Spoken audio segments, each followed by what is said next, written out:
같은 날 같이 죽고 싶어요, 엄마랑. 아니 어떻게 그래요? 이렇게 연령 차이가 많이. 이건 정말 현희 씨 제가 야단을 치는 게 아니에요. 노현희가 괴로울 때 누구하고 의논을 합니까? 노현희가 아플 때 그 아픔은 누구하고 같이 나누고 누구한테 위로를 받습니까? 노현희가 아플 때 스스로 어떻게 자신을 보호할 수 있겠습니까? 노현희는 빠져 있는 거예요 지금. 이 자리에서도 그 얘기를 아직도 하고 계세요. 그런 번개탄 같은 것도 검색하고 그랬던 게 그걸 다 이제 딸이 돈 벌어온 돈을 제가 관리를 하다 보니까 그 이제 그걸로 땅 사고 뭐 집 사고 뭐 상가 사고 뭐 이런 것이 다 이제 아들 이름으로 하게 되더라고요. 왜?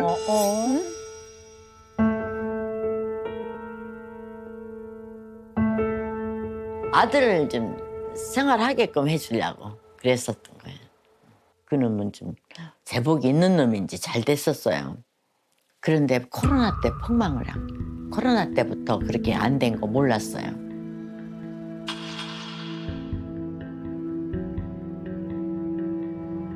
지금 제가 갚아야 될 돈이 8억이에요. 어머. 어휴. 저희 집도 이제 작년 8월부터 이제 막 그 빚 독촉에 시달리면서 경매가 이제 시작이 된 거예요. 그래서 어떻게 보면 지금 촬영이 마지막 촬영이 될 수 있을 정도로 위태위태해요.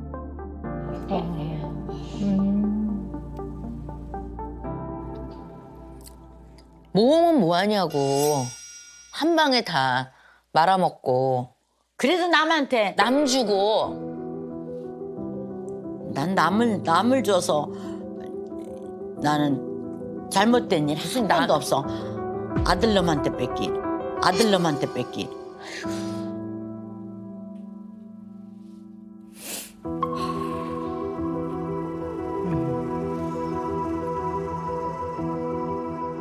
네. 지금 뭐 여러 가지 면에서 지금 건강도 스테로이드를 이제 복용하셔야 될 정도의 뭔가 좀 치료가 필요한 상황. 거기에 경제적으로도 큰 타격이 있네요.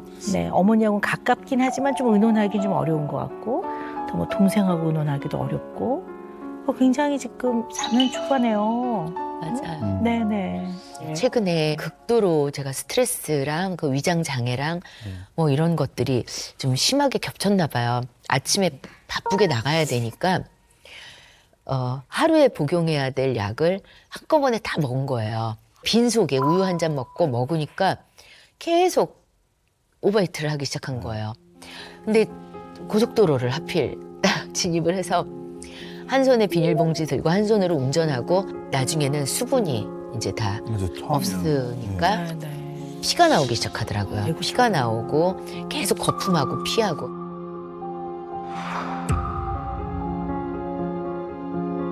가뜩이나 지금 열심히 일해야 되는데 지금 또 그게 또 길막이 돼버린 거예요. 그리고 제가 예전부터 이제 저는 버는 돈을 다 엄마를 갖다 드리고 그래서 엄마가 이제 경제권을 쥐고 있었어요. 저는 좀 약간 퍼주는 거 좋아하고 일단 제 손 안에 뭐가 있으면은 마이너스 저는 그냥 마이너스가 돼버려요. 그래서 내가 엄마가 뺏어서 관리하다 관리를 보니까 했는데 그런 거를 다 이제 보증을 섰다가 모든 걸 다 이제 떠안게 되고 다 제 거는 없고 막 이러다 보니까 저도 이제 거기에 대해서 좀 화가 나고 안 그래도 제가 이제 극단하면서도 뭐 여러 가지 계속 이제 뭐 대출도 받고 막 이러다 보니까 이제 저희 엄마는 막 저 미친 저거 이제 갚지도 못할 거 왜 저렇게 대출을 받고 지랄이냐 막 이제 막 욕하고 이러면은 내가 장기 팔아서 갚으면 될 거 아니야 막 이러면 야 인마 니네 장기를 누가 사가냐 막 이러면서 저희는 너무 막장으로 이게 집안의 대화가 막 그러는 거예요. 아이 그게 경쟁 이때까지는 그 정도 심하진 않았는데 작년서부터 최근에 그렇게 됐어요. 근데 그건 다 이제 지가 다 이렇게 일어났던 거를 저는 아들한테 막상 하다 보니까 자꾸 투자를 하게 되더라고요. 아유, 그래도 억울하다 현희 씨 입장에서. 현희 씨가 번 돈이면 어머니. 네, 맞아. 그러니까 네네. 그것 때문에 제가 그 죄인이 된 거예요. 네네. 얼핏 들으면 아유 효녀네 뭐 아유 얼핏 들으면 아유 뭐 그래도 잘해보려고 했는데 이렇게 이해할 수 있지만 그건 되게 피상적인 거고요. 네. 조금 더 깊게 들어가 보면 네. 현희 씨가 빠져 있잖아요. 현희 씨가 빠져 있잖아요. 엄마를 기쁘게 해드리려고 하는 결혼, 대중한테 좋은 평가를 듣고자 하는 결혼, 여기에는 결혼 당사자인 본인이 빠져 있는 거잖아요. 노현이라는 사람이. 지금 생각해 보니까 그런데. 네.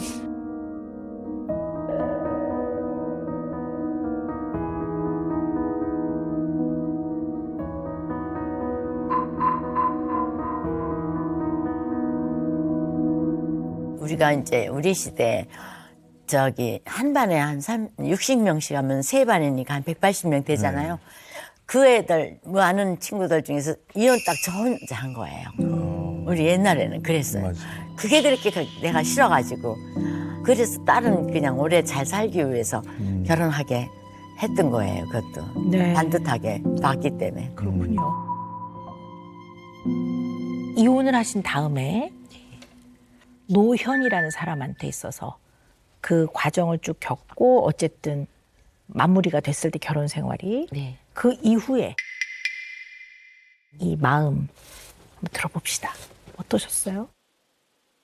처음에는 해방된 민족 같은 그런 마음으로 너무 힘들었던 그런 지옥 같은 삶에서 벗어나서 되게 해피할 줄 알았는데 제가 노현이라는 이름 석자가 잊혀지지 않다 보니까 계속 어디 가면은 그런 얘기들이 또 들리고 또 들리고 그러니까 그냥 나라는 존재는 역시 없구나.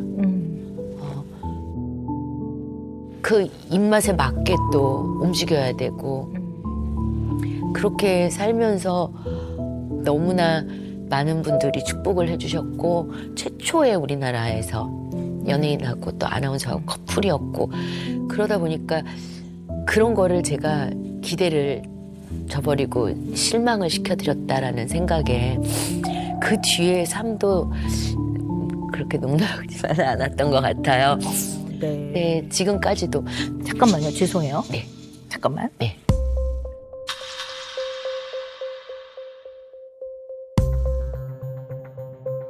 지금 이 자리에서도 네. 여전히 노현이가 빠져 있어요. 여전히 노현이가 빠져 있어요. 우리나라 첫 번째 배우와 아나운서의 결혼. 네. 이거에 많은 분들이 기대를 갖고 뭐 축복을 빌어주셨는데 네. 그분들을 실망시키게 이렇게 말씀하세요.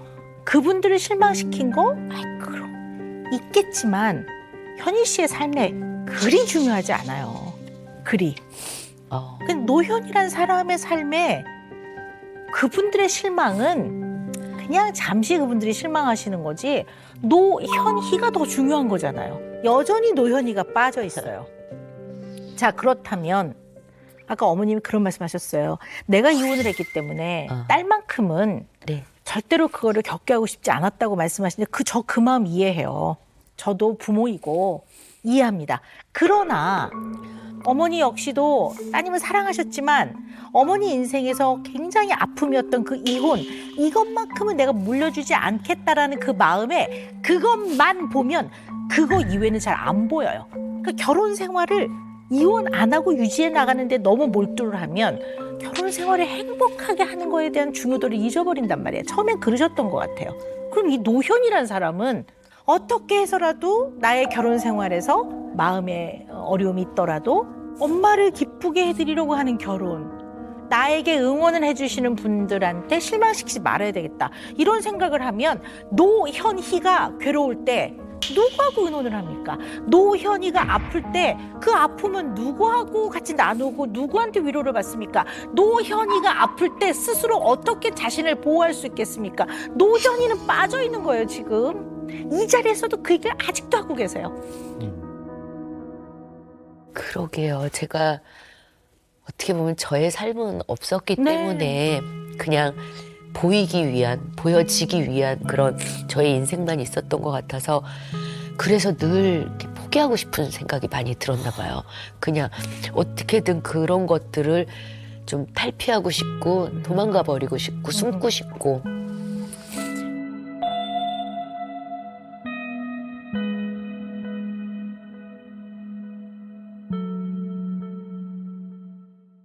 지금 사실 현희 씨가 뭐 몸도 그렇고 마음도 그렇고 많은 부분에선 좀 에너지가 고갈이 돼 있는 상태이면 틀림이 없는 것 같아요. 여기서부터 이제 힘을 잘 채워 가셔야 될 것 같아요. 정말 또 오늘 잘 나오신 것 같습니다. 자, 현희 씨 문정환성 검사 하셨는데요. 굉장히 의미 있는 게 있어서 제가 추려 갖고 왔어요. 우리 가족이 나에 대해서 이랬더니 뒤에 불안, 초조 이렇게 쓰셨더라고요. 다른 가정과 비교해서 우리 집안은 암울.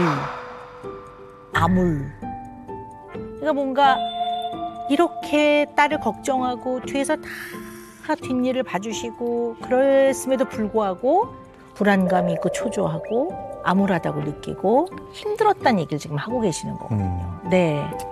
맞아요. 네네. 아, 그걸 혼자 또 다 짊어지는 상황이 되다 보니까 저는 옛날부터 그 송충이는 솔잎만 먹고 살자 뭐 이렇게 뭐 일확천금을 기대해 본 적도 없고 정말 하루 벌어 하루씩 열심히 살아가는 그런 삶의 연속이었는데 이제는 제가 모든 걸 다 해결을 해야 되는 상황이다 보니까 엄마한테 그런 막말까지 하게 되고 막 이러는 게 엄마한테도 물론 그렇지만 누구한테나 저희가 왜 내 마음을 몰라줘 이런 답답함 이런 것들이 좀 지배적이지 않았나. 네.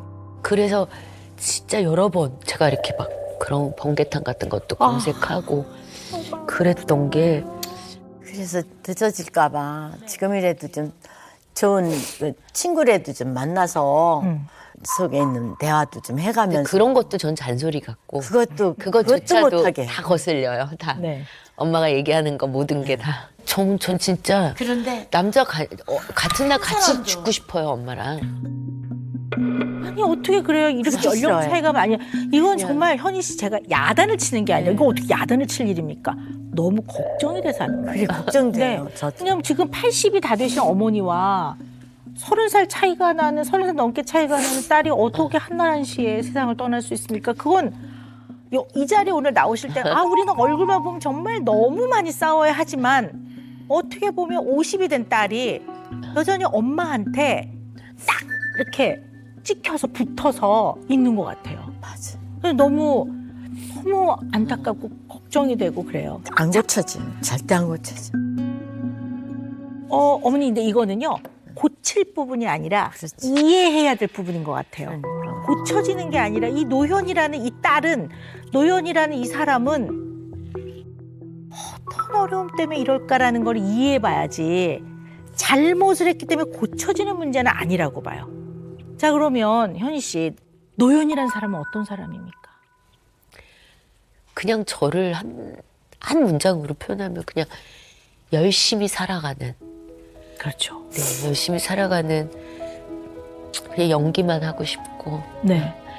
30년 동안 네. 한옥물을 판 배우죠. 네, 네. 그리고 맡은 일은 굉장히 열심히 하죠. 맞아요. 네. 네.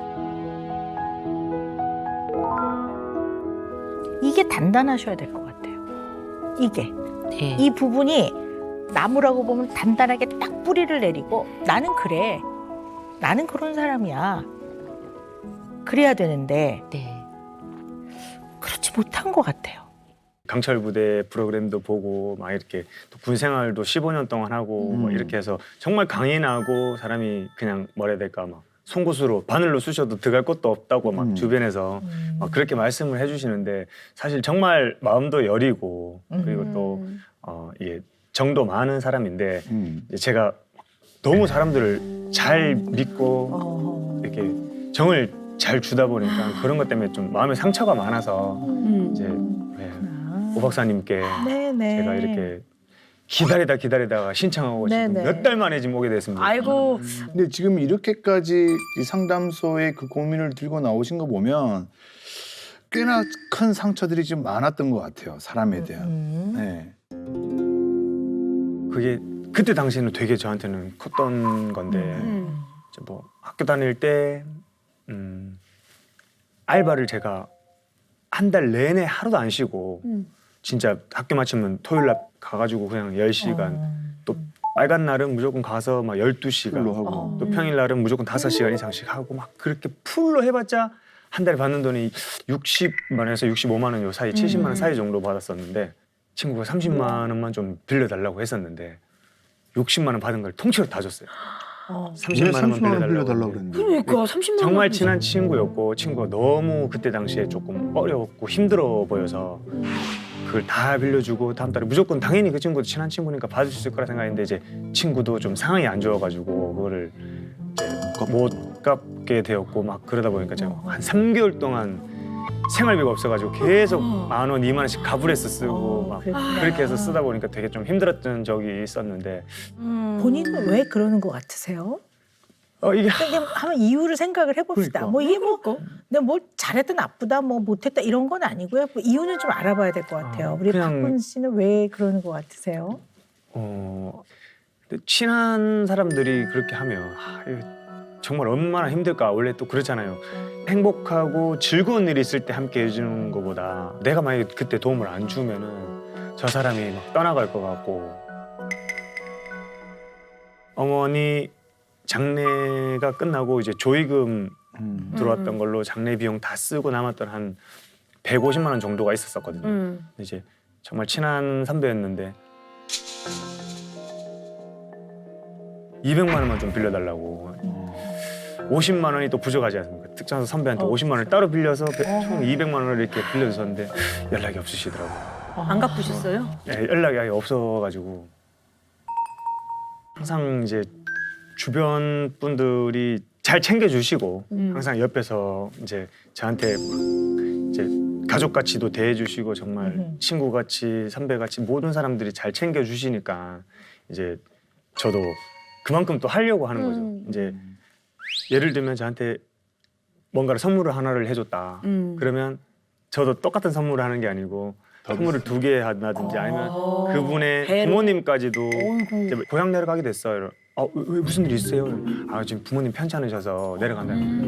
부모님 혹시 어디 많이 편찮으시냐고 이렇게 물어보면 또 요즘에 지금 위가 좀 안 좋으셔서 그러면 바로 또 아는 형님한테 전화해서 위에 좋은 거 또 바로 또 바로 주소 물어봐서 보낼 테니까 어머니한테 이거 좀 자주 드시라 그러고 좀 챙기세요 하면서 그러니까 하나 챙겨주시면 2개, 3개를 더 감사해서 그거를 고마움을 또 전하고 싶어서 그렇게 하다 보니까 그런데 아주 묘한 특징이 있으신 것 같아요. 우리 박군이. 박군은 부탁하세요? 다른 사람한테 어려움이 있을 때?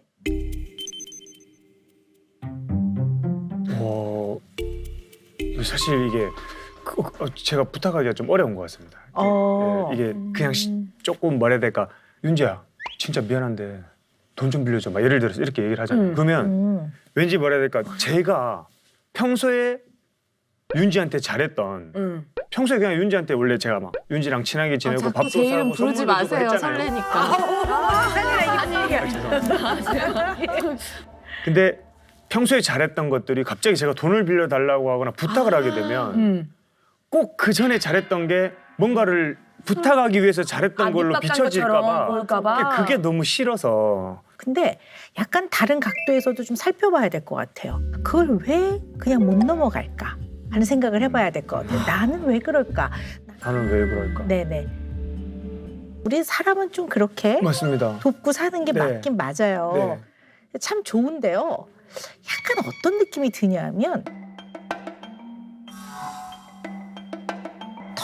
너무 은혜를 갚는 데 몰두하고 사는 것 같아요. 근데 우리 박군 씨가 만나게 되는 사람들도 다양한 종류로 많을 거예요. 네. 그러면 박군 씨한테 잘 대해주는 사람도 되게 많아지거든요. 고마운 이런 게 늘어나거든요. 그러면 갚아야 될 은혜도 많아지는 거거든요. 그러면 그 다음에는 마음의 부담감도 짐이 되게 많아지는 거거든요. 스트레스인데. 자, 예를 들어서 오늘 생일이라면 내가 우연히 지나가다 들었어. 근데 케이크 집 마시는 데가 있어서 이거 사왔어. 오늘 생일 축하해요. 이랬어요. 네. 그럼 이게 고맙네. 이게 나를 챙겨주네. 이건 고마운 거죠. 네, 고마운 거. 은혜를 입은 건 아니잖아요. 막 엄청난 곤란한 상황에 처해 있을 때 목숨을 구해준 거하고 좀 다른 건데 예. 누군가가 나한테 잘해주면 그 다음에는 은혜를 갚는 심정이 자꾸 되는 것 같아요. 네. 그냥 그런 것 같아요. 제가 어릴 때 조금 힘들게 크다 보니까 중국집 배달하면서도 안녕하십니까 안녕하십니까 인사하고 하는데 주위에서 너무 칭찬을 많이 해주시는 거예요. 아, 내가 잘하는 게 없고 내가 한 번도 칭찬을 받아본 적이 없는데 인사만 잘하고 열심히 사니까 칭찬을 해주시네. 그러면서 더 힘들었지만 더 열심히 살게 됐던 것 같고 그게 원동력이 됐던 것 같은데 그러면서 주변에서 많은 분들이 이렇게 도움도 많이 주셨었거든요. 그때 막 용돈 줘 주시고 그래서 그거를 어떻게 내가 지금 갚을 거는 없는데 어떻게 해야 되지 어떻게 해야 되지 그때 조금 못 갚았던 그런 것들 때문에 근데 고마워하는 데서 끝나면 되거든요. 진짜 고마워 하면 되는데 마치 은혜를 갚듯이 그거에 대해서 편안하게 받아들이지 못하고 갚아야지만 인간의 도리를 지킨다고 생각하고 갚아야지만 본인의 마음이 편해지는데 그 부분에 중요점이 있는 거지. 네. 그래서 이분이 왜 그럴까 하고 생각을 해봤더니 어릴 때 인간에 대한 어떤 굉장히 좋은 면들, 긍정적인 거, 고마움, 감사함, 호의 이런 것들이 너무 생존과 생명을 유지해 나가는데 굉장히 어려웠던 시기에 받았던 부분이 많은 것 같아요. 그러니까 박군 씨가 경험했던 이 대노의 기억 속에 있던 고마움들은 반드시 이걸 뭔가 보답을 해야지만 내 마음이 편안한 거죠. 그 방금 딱 박사님께서 말씀하셨던 딱 그겁니다. 그렇게 해야 마음이 편해요. 그러니까 갚아야. 네, 근데 그게 꼭 그게, 이제 물질적이라든지 아니면 이런 것들이 아니더라도 어떤 형태라도 네. 갚아야 네. 박군 씨 마음이 편해지시는군요. 네. 이제 그때 당시에는 제가 감사함을 표할 수가 없으니까 그 미꾸라지 배달하면서 팔라고 잡은 거 또 팔지는 못하고 밤새 잡아가지고 다 또 그 감사한 분들 집에 가고 다 걸어놓고 가고 드시라고 그렇게밖에 할 수밖에 없어서 했던 게 안 하고 나면 너무 그게 죄송한 게 생기더라고. 내가 할 수 있는 게 뭐가 있을까? 쌤 지금 제가 봤을 때 이건 정말 잘 자란 거 아닙니까? 네, 맞아요. 그렇죠. 맞는데요. 우리 박군 씨가 어린 시절에 어려움이 있었지만 훌륭한 청년으로 잘 컸구나. 이런 마음이 사실 들어요. 근데 이걸 어떤 시각으로도 볼 수 있냐면요. 어떻게 보면 인간과 인간의 관계가 그냥 편안하게 친구끼리 지내는 게 아니라 도움과 시혜를 베푼 거라고. 이게 박군한테 어떤 영향을 줬을까 하는 생각을 한단 말이에요.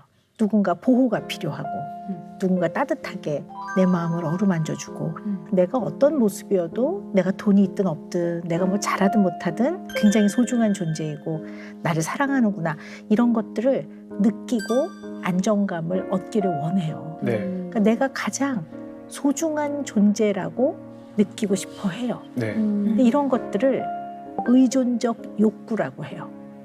의존적. 네, 그러니까 그거는 이제 본능적 욕구이기 때문에 이게 채워지지 않을 때 되게 문제가 생겨요. 이거를 의존적 욕구의 결핍이라고 합니다. 그러니까 의존적 욕구가 잘 채워지지 않았을 때 결핍이 생기는데 마치 왜 땅에 이만큼 구멍이 뻥 뚫리듯이 이 구멍을 잘 본인이 인지하고 있지 않으면 평생 동안 이것을 채우려고 지나치게 애를 써요. 그래서 이것을 어른이 돼서도 누군가로부터 내가 사랑받는 존재이고 싶고 내가 힘들 때 누군가 내 손을 잡아줬으면 좋겠고 내가 외로울 때 누군가 나를 위로해줬으면 좋겠고 내가 보호가 필요할 때 누군가 나를 보호해줬으면 좋겠다라는 마음이 언제나 있어요. 그래서 그걸 계속 채우려고 해요. 박군 씨에게 미리 몇 가지 좀 간단한 검사를 부탁드렸었어요. 그래서 문장 완성 검사를 하셨는데 거기서 어머니와 관련된 몇 가지 항목들이 눈에 많이 띄더라고요. 제가 확인을 좀 해보면요. 내가 제일 좋아하는 사람은 우리 엄마.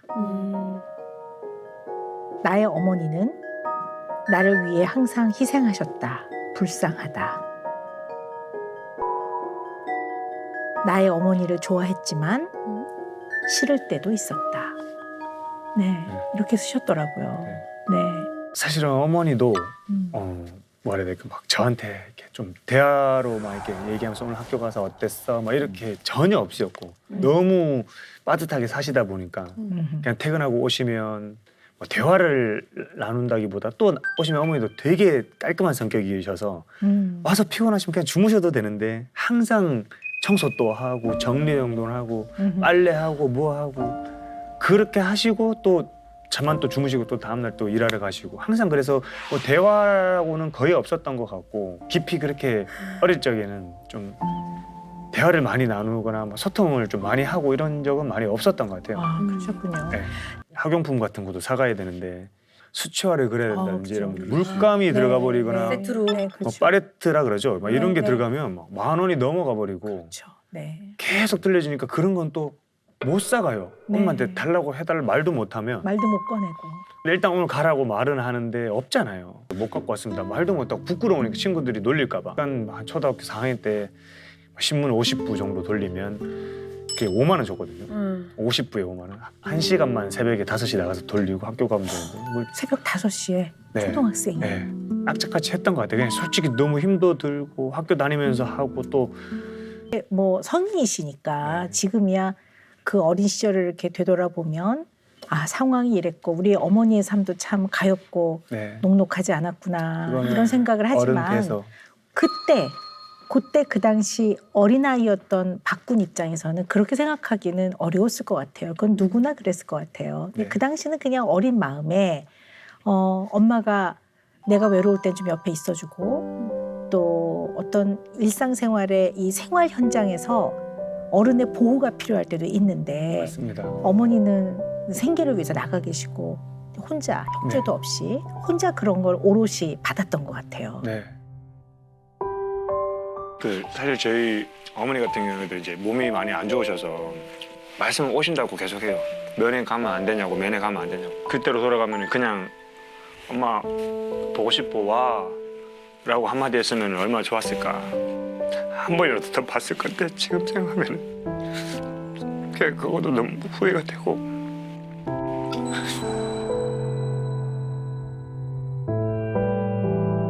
은영 매직 나갑니다. 우리 준우 네. 그냥 편하게 네. 자연스럽게 고마움을 너무 은혜 갚지 마라. 네. 네. 이제는 그 감사함을 제가 더 열심히 활동하고 살아가는 걸로 보이도록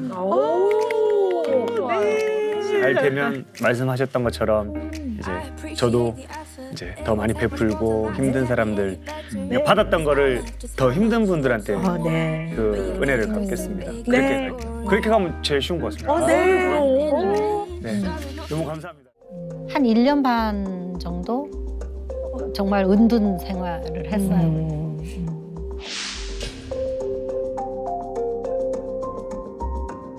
아니 2억도 아니고 2억도 큰 돈인데 왜 그 많은 걸 다 선생님이 떠안으셨을까 하는 거에는 굉장히 궁금해할 것 같아요. 한꺼번에 제가 다 떠안은 건 아니고 뭐 부부니까 뭐 남편이 저기 어려울 때 부인이 도와줄 수도 있는 거고 부인이 어려울 때 남편이 도와줄 수도 있는 거고 아이들이 있으니까 그렇죠. 그런 거 서로 편안하게 살면 좋은 거지 못 보는 것도 아니고 김동현 씨가 그렇게 나쁜 사람이 아니에요. 나쁜 사람이 아니에요. 이제 가장 이혼하게 된 그 내용은 서로 좀 편안하게 살아보자. 싫어서 그런 것도 아니고. 근데 이제 제가 오늘 쭉 선생님을 만나 뵙고 왜 이런 질문을 하게 됐느냐면요. 아까 왜 대한민국의 혜은이는 치사치졸 쪼잔 아니야. 나는 그냥 내가 책임질 수 있는 부분 책임져. 약 그런 분이신 것 같거든요. 그러니까 어쩌면 돈 때문에 이혼했다는 소리는 안 듣고 싶으셨던 것 같아요. 돈 때문에 이혼했다는 소리는 안 듣고 싶으셨던 것 같아요.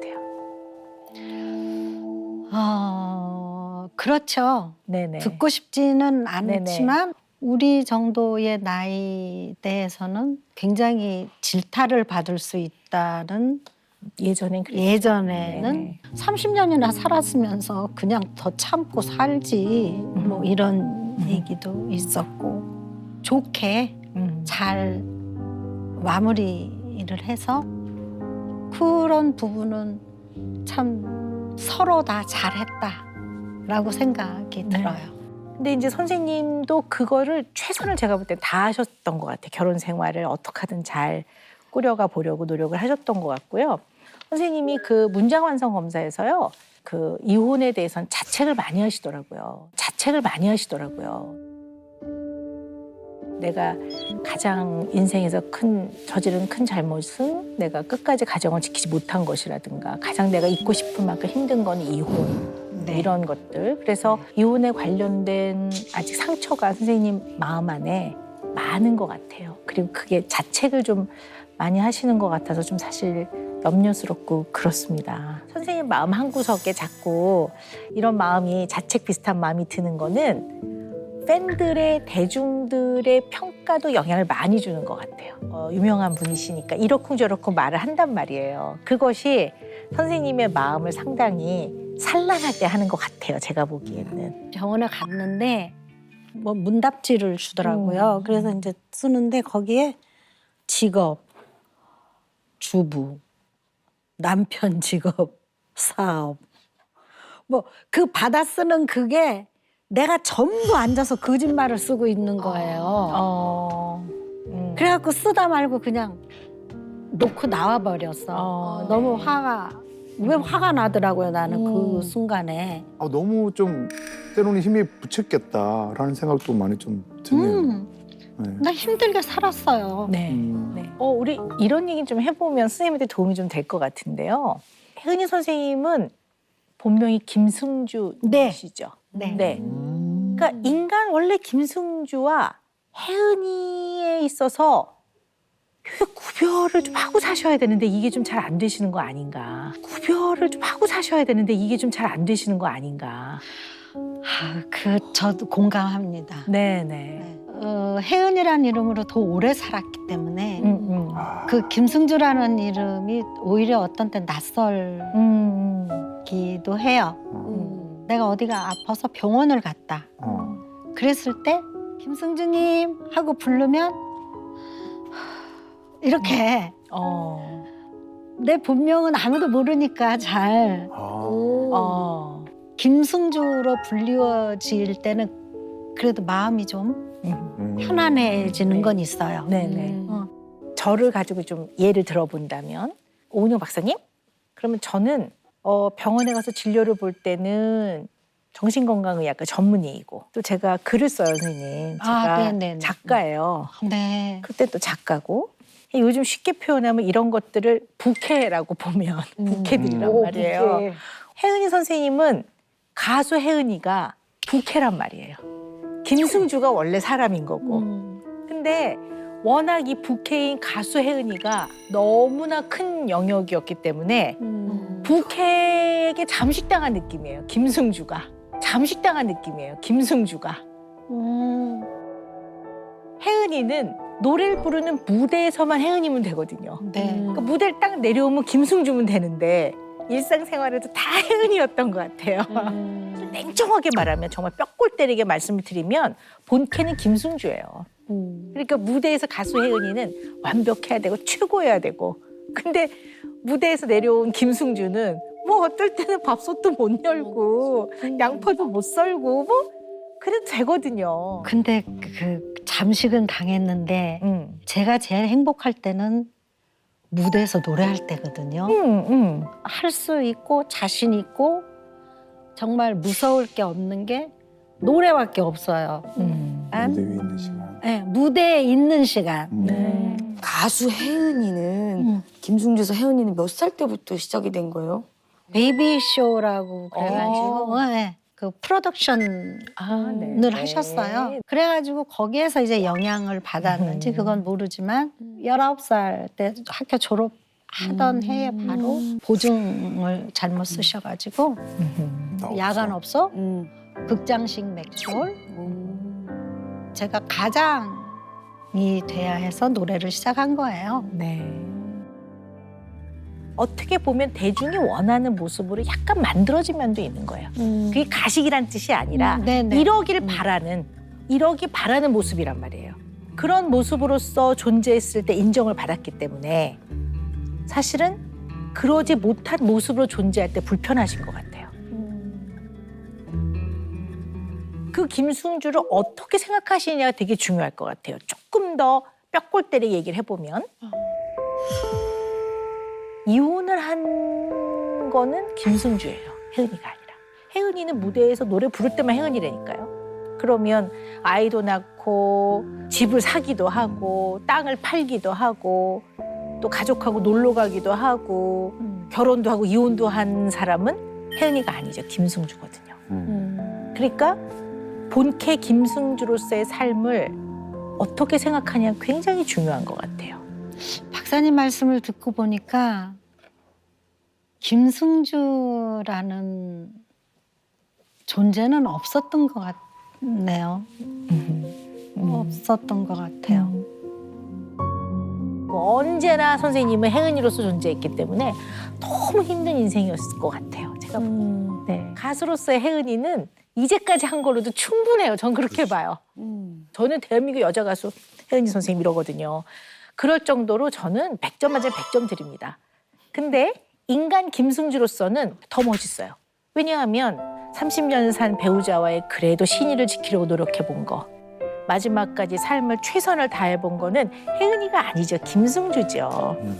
그리고 두 딸과 아들을 정말 엄마로서 역할을 하시는 모습은 혜은이가 아니라 김승주죠. 그리고 무대에서 내려와서 후배들한테 밥 사주는 치사하지 않은 우리 선생님도 혜은이가 아니라 김승주예요. 그러면 김승주로서의 삶도 썩 멋지죠. 감사합니다. 네, 정말 멋지죠. 네. 지금까지 살아오면서 오늘 김승주란 이름을 가장 많이 불려오신 제가 것 많이 같아요. 불렀거든요. 네, 정말이에요. 어릴 그렇죠. 때 빼놓고 네. 오늘 제일 많이 불려졌어요.